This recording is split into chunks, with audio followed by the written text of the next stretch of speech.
Grocery giant Loblaw and its parent company George Weston have agreed to pay $500 million to settle two class action lawsuits. It has to do with fixing the price of bread in this country over a 14-year period between 2001 and 2015, where consumers were routinely overcharged by retailers and bread makers. It is said to be the largest antitrust settlement in Canadian history. Loblaw will pay more than $156 million in cash as part of the settlement. George Weston will pay more than $247 million. You might recall Loblaw had disrupted $25 gift cards as compensation to customers a few years ago.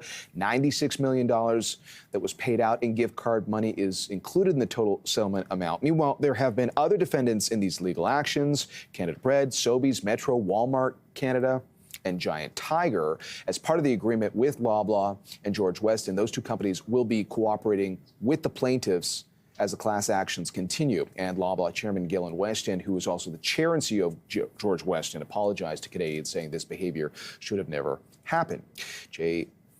Strosberg is one of the lead lawyers for the plaintiffs, and he joins us now in studio with more on this developing story. Thanks very much for being with us. My pleasure.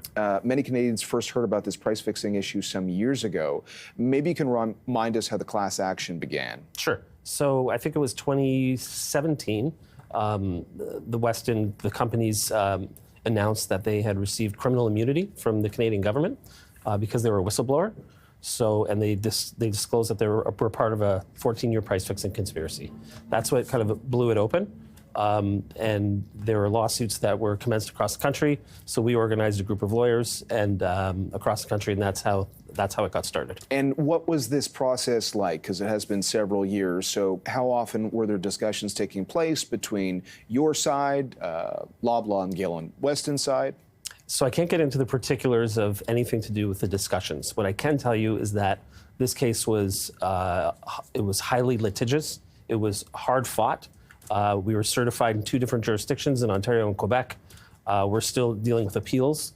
And I think that Weston did the right thing. They came to the table with a truly remarkable amount of money.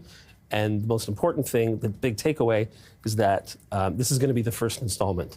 So as part of the deal, they're going to let us into this secret world of conspiracies, and we're going to know where to look for the rest of the documents. And what do you think was the main reason you were able to reach this agreement now? You said they came to the table. What do you think was the driving force behind that? You know, you never know. You never know what's in a defendant's mind. They did receive criminal immunity, so they admitted that they were part of the price-fixing conspiracy.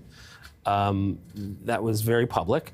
So I'm sure part of it was that they wanted to put this behind them.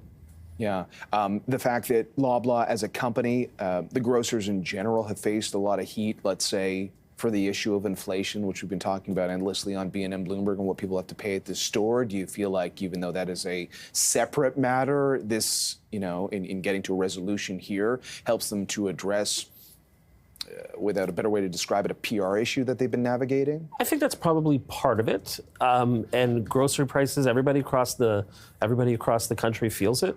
But the nice thing is that what we're going to be able to do is give some relief. So we're going to be distributing hundreds of millions of dollars to people across the country. Yeah. What's the process on how that starts to play out? So we just negotiated the deal.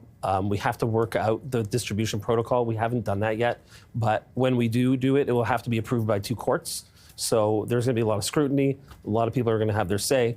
There will be court supervision, but it's going to be massive in scale. That's for sure. I mentioned that these companies now become, they essentially are, you alluded to earlier, they provide you more information, you work with them.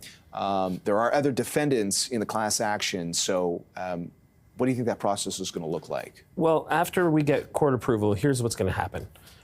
You have to understand that conspiracies by their very nature are secretive, okay? So we are going to have somebody that is going to be guiding us to say, these are the emails you're looking for. These are the people that you're going to be looking for. So the jig is going to be up. And for Metro, Giant Tiger, Walmart, Canada Bread, all these other Sobeys, all these other companies, the first part is $500 million. there's going to be more. But we're going to be preparing for trial because we're going to have the evidence to take this to trial. So what are the determining factors there? I mean, in terms of you actually getting to trial versus, discussions leading to possibly a settlement, how does that all play out? Listen, we just recovered $500 million. It's the largest antitrust settlement in Canadian history. We're not in a rush to settle with anybody else. We want to take our time. We're going to go through the evidence. We're going to methodically figure out the best strategy. But we are going to have the evidence to take this to trial. We're going to do it as quickly as we can. Canadian courts are backed up. But, if they want to come and talk to us, fine. But I think that all these companies should be very worried. I mean, corporations are dealing with legal matters each and every day. But Not this big. The numbers we're talking about here are in stock market speak. We're talking about material amounts here. So what becomes the determining factor on the end dollar? Like, do you guys already have numbers that you feel make sense as part of fair compensation or what have you? Do you have a sense on what that looks like in the courtroom versus in a settlement?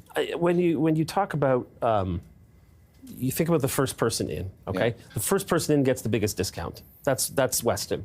And they did the right thing, and they paid a lot of money, and they're going to pay a lot of money. The price is going to go up for everybody else because as we get more information, the utility, the value that the other people come to the table, we're going to give less of a discount. And if we go to trial, there's no discounts. Yeah, and I mean, what do you make of the fact that on that very issue, as you know, we've seen some in some of the court transcripts, the view from rivals that in reducing liability in the case of Loblaw, they were not happy about that, it felt like, in general terms. Yeah, so I think there's been a lot of posturing by some. I'm not going to name some. Some of them have taken a very strong position that they weren't involved. We've seen some emails.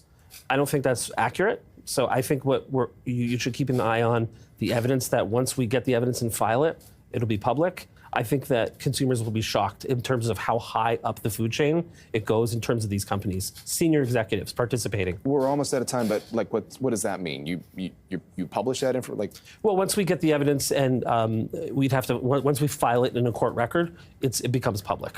All right.